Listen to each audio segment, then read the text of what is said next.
اعوذ باللہ من الشیطان الرجیم، بسم اللہ الرحمن الرحیم۔ لائف ویوز اسرار قریشی کی ایک اور نشست کے ساتھ میں حاضر ہوں۔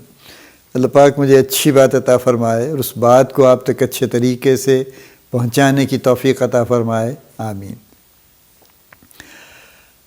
پچھلی نشست سے جوڑتے ہوئے اب ہم یہ بات کریں گے کہ اگر کوئی بھی شخص سکسیس کے ٹریپ میں الجھ گیا ہے تو اس کو کیا کرنا چاہیے اس سے نکلنے کے لیے۔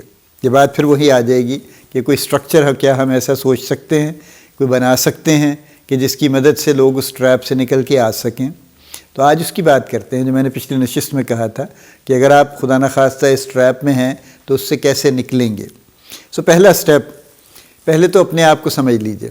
یہ بہت امپورٹنٹ بات ہے، بہت دفعہ ہوتی ہے، بہت سارے کانٹیکسٹ میں ہوتی ہے، اس لیے کہ جب تک اپنی سمجھ نہیں آئے گی تب تک کچھ بات نہیں بنے گی۔ جب ہم کہتے ہیں نا، میں اس کو بھی دو فکرے اس پہ بھی کہہ دوں، یہ جو سیلف اویئرنیس کی ہم بات کرتے ہیں نا، یہ کوئی بہت وہ نہیں ہے، کنسیپچول بات نہیں ہے، کوئی ایبسٹریکٹ بات نہیں ہے کہ بس میں اپنے آپ کو سمجھ لوں، میں اپنا راز پالوں، میں کہاں ہوں، کون ہوں، کہاں سے آیا ہوں، یہ نہیں ہے، ایسا بالکل نہیں ہے قطعاً، ٹھیک ہے۔ یہ کوئی خیالی پروگرام نہیں ہے۔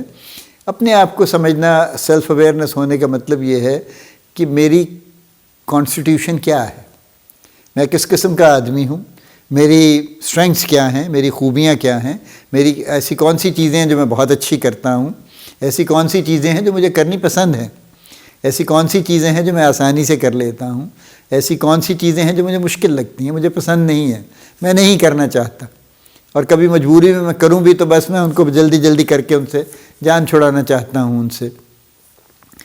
میرے ریلیشن شپس کس طرح کے ہیں، میں لوگوں کے بارے میں کیا سوچ رکھتا ہوں، لوگ میرے بارے میں کیا سوچ رکھتے ہیں، میرے آس پاس کے ریلیشن، میرے تعلقات کیسے ہیں لوگوں کے ساتھ، کیا وہ مجھے سپورٹ کرتے ہیں یا مجھے نیچے گرانے کی کوشش کرتے رہتے ہیں۔ یہ سیلف اویئرنیس ہے بیسیکلی، سب کچھ، یعنی اپنی ذات کو سمجھنا، اپنی ذات کی تفصیل سمجھنا اور اپنے آس پاس کے جو حالات ہیں ان کو سمجھنا۔ تو ذات کو سمجھنا اور حالات کو سمجھنا، یہ دو چیزیں ملا لیں تو سیلف اویئرنیس ہو جائے گی۔ تو پہلا سٹیپ تو یہ ہے کہ یہ کر لیجئے، کیونکہ جس ٹریپ میں آپ پھنسے ہوئے ہیں اس سے نکلنے کے لیے آپ کو جو پہلا سٹرکچر چاہیے، پہلا جو پیرامیٹر چاہیے یا پہلی جو ایفرٹ چاہیے وہ یہی ہے کہ جب آپ اپنے بارے میں کلیئر ہوں گے پھر آپ کچھ ایکشن کر سکیں گے، ورنہ نہیں کر سکیں گے۔ ورنہ تو آپ ایک بغیر سوچے سمجھے تو ایک ٹریپ میں آج پھنسے ہیں نا، اور وہ پھنسے رہیں گے آپ اس کے اندر۔ دوسری بات یہ ہے کہ کچھ اپنی روٹینز سیٹ کیجئے۔ یہ جو ہم سمجھتے ہیں نا کہ یار کوئی فرق نہیں پڑتا، کیا ہوا، کبھی 12 بجے سو گئے، کبھی 2 بجے سو گئے، جوان آدمی ہیں ہمیں کیا فرق پڑتا ہے، رات کو 3 گھنٹے سو لیں تو بھی ہم اگلا دن کام کر لیتے ہیں۔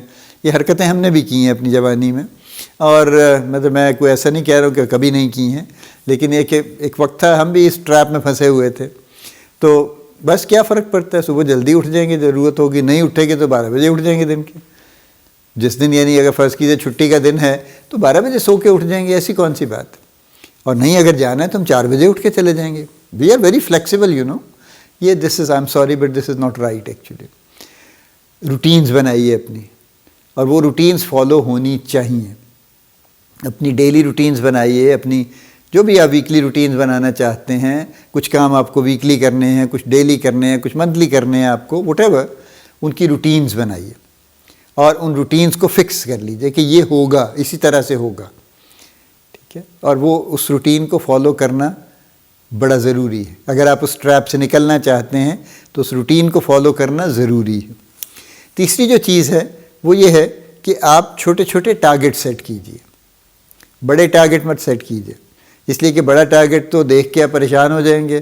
اور وہ ٹھیک ہے، جم کالنس نے کہا ہے گڈ ٹو گریٹ میں کہ سیٹ اپ بی ہیگ، جس کو وہ کہتا ہے نا، یعنی جو بہت ہی آڈیشیس قسم کے گولز ہیں، اور bold hairy audacious goal, BHAG سے یہ بناتا ہے وہ، لیکن وہ بولڈ ہیری آڈیشیس گولز جو ہیں وہ کارپوریٹ لیول کی بات کرتا ہے، انڈیویجولس بھی کرتے ہیں لیکن ہر انڈیویجول ڈیفرنٹ ہے۔ کچھ ہوں گے جو اس کو دیکھ کے کتنا بڑا گوریلا مجھے سامنے نظر آ رہا ہے، اس کو دیکھ کے ویسے ہی خوف سے دبک کے بیٹھ جائیں گے اور کچھ بھی نہیں کر پائیں گے، پیرالائز ہو جائیں گے، جو کر سکتے ہیں وہ بھی نہیں کر پائیں گے۔ تو اس کو چھوڑ دیجیے، آپ چھوٹے چھوٹے ٹارگٹ بنائیے کہ میں اس پیریڈ میں یہ چھوٹا سا کام کروں گا، جو ایڈ اپ ہو کے وہیں لے جائیں گے آپ کو۔ یہ بالکل ایسے ہی ہے نا کہ اگر آپ 1200 کلومیٹر کا لاہور سے کراچی کا سفر کرنا چاہتے ہیں، 1275 کلومیٹر کا، تو آپ 1275 کو جب دیکھتے ہیں تو آپ سوچتے ہیں یار یہ اتنا لمبا فاصلہ کیسے طے ہوگا، لیکن پھر آپ سوچتے ہیں کہ اچھا یار میں نکلوں گا نا یہاں سے تو چلیں ابھی، پھر آپ دیکھتے جاتے ہیں کہ اچھا چلیں ابھی پتوکی آ گیا ہے، ابھی اوکاڑا آ گیا ہے، ہاں اب ساہیوال آ گیا ہے، آئی ایم پروگریسنگ پھر ملتان آ گیا ہے، پھر فلاں آ گیا، پھر سکھر آ گیا ہے، ہاں اب تو سکھر آ گیا، اب تو تھوڑا فاصلہ رہ گیا، پھر فائنلی اب حیدرآباد جا پہنچتے ہیں اور پھر آپ کہتے ہیں اب تو آ گیا کراچی، بس ابھی ایک ڈیڑھ گھنٹے میں کراچی میں ہوں گا میں، تو 1275 طے ہو جاتے ہیں ٹھیک ہے. لیکن اگر آپ اس 1275 کو ہی کاؤنٹ کرتے رہیں، اچھا اب ایک کم ہو گیا ہے، 1274 رہ گئے، اب جناب 1273 رہ گئے، تو آپ راستے میں رہ جائیں گے. سو بہتر یہ ہے کہ چھوٹے چھوٹے ٹارگٹ بنا لیجئے کہ ہاں میں یہاں تک پہنچ جاؤں. اور یہ ہم کرتے ہیں. If you are driving from Lahore to Karachi for example, اور فرام ملتان ٹو کراچی اور اسلام آباد ٹو کراچی، آپ یہ کرتے ہیں کہ ہاں یار ابھی نکلتے ہیں، وہاں جا کے فلان جگہ جا کے نا رکیں گے، چائے پی لیں گے. ایون آپ لاہور سے اسلام آباد جائیں یا اسلام آباد سے لاہور جائیں تو موٹر وے پہ آپ کو پتہ ہے ریسٹ ایریاز موجود ہیں، تو آپ سوچتے ہیں کہ ہاں یار وہاں جا کے نا ہم فلاں ریسٹ ایریا پہ جا کے تو we'll have a cup of tea, یا فلاں ریسٹ ایریا پہ ویل ہیو لنچ. یہ آپ نے اپنے چھوٹے ٹارگٹ بنائے ہوتے ہیں، اس لیے آپ صرف اس کو فوکس کرتے ہیں. اگر آپ اسلام آباد سے لاہور جا رہے ہیں تو آپ ایکچولی بھیرا کو فوکس کرتے ہیں، آپ لاہور کو فوکس نہیں کرتے کہ ہاں بھیرا پہ جا کے لنچ کرنا ہے. تو اس طرح سے آپ کا سفر آسان ہو جاتا ہے. So by the same token آپ چھوٹے چھوٹے ٹارگٹ بنائیے. اور آخری بات یہ ہے کہ پھر اپنے جو بھی آپ نے بنائے ہیں پھر ان کی کانسٹنٹ اکاؤنٹیبلٹی کیجیے. تو 4 باتیں میں نے آپ سے کہی ہیں اس ٹریپ سے نکلنے کے لیے، کہ ایک تو یہ ہے کہ سب سے پہلے آپ اپنا اویئرنیس اپنے بارے میں کریٹ کیجیے. نمبر 2 کچھ روٹین سیٹ کیجیے، اور روٹینز کو پکا کیجیے. تیسرا یہ ہے کہ چھوٹے چھوٹے ٹارگٹ بنائیے.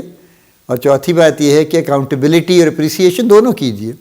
جب آپ اچیو کرنے اپنا چھوٹا ٹارگٹ تو اپنے آپ کو اپریشیٹ کیجیے، اپنے آپ کو تھپکی دیجیے، اپنے آپ کو ٹریٹ کر لیں، چھوٹا سا کچھ اپنے آپ کو کھلا پلا لیں آپ بے شک. اور اگر نہیں ہوا تو پھر آپ اپنے آپ کو تھوڑا پینلٹی بھی لگائیں کہ نہیں بھی آج 1 گھنٹہ اور کام ہوگا اس لیے کہ وہ کام مکمل نہیں ہوا ہے. تو یہ 4 چیزیں ہیں. میں ایک مرتبہ پھر رپیٹ کر دوں. ایک اپنے آپ کو سمجھ لیجیے، اپنے اوور آل اپنی ذات کو اور اپنے حالات کو سمجھ لیجیے. کچھ روٹینز اپنی بنائیے اور ان کو پکا کیجیے. چھوٹے چھوٹے ٹارگٹ بنائیے. اور فائنلی ان ٹارگٹس کو اور اپنے آپ کو کانسٹنٹلی اکاؤنٹیبل رکھیے. اور اچیومنٹ پہ اپریشیٹ کیجیے، نان اچیومنٹ پہ اپنے آپ کو پینلائز کیجیے. تو اس طرح سے آپ انشاءاللہ اس ٹریپ سے نکل آئیں گے اور آپ کی پروگرس کنٹینیوسلی چلتی رہے گی. اور یہ کسی ایک سٹیج سے اگلی سٹیج کا معاملہ نہیں ہے، یہ ہر سٹیج سے اگلی سٹیج کا معاملہ، اور اس پہ کانسٹنٹلی کام کرتے رہنا چاہیے تاکہ آپ کی پروگرس کہیں نہ رکے. کیونکہ جس دن آپ اپنی پروگرس روک دیں گے اس دن آپ کا ڈکلائن شروع ہو جائے گا. یہ تو بنیادی بات ہے. جس دن آپ ترقی کرنا بند کر دیں گے اس دن آپ کا زوال شروع ہو جائے گا. اور اللہ نہ کرے کہ آپ پہ زوال آئے. اللہ پاک آپ کو بڑی کامیابیاں عطا فرمائے. اللہ پاک آپ کا حامی و ناصر ہو، ہم سب کا حامی و ناصر ہو. آمین.